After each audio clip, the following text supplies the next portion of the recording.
Okay, back again. Decided to make one more video because I got a request from my uncle to start the bike. I realized I should have done that in the last video, and he wants to hear what it sounds like. And made a couple changes.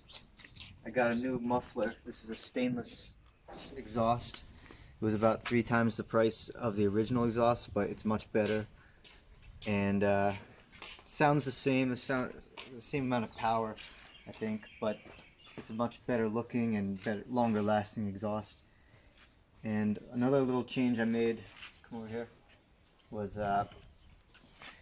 underneath here is like pink and blue, and it was ugly. I don't like pink and blue color. It's going with the bike, so I decided I cut up an old purse of my wife's, and I wrapped the fake leather around the ugly colors and put these clamp things on there.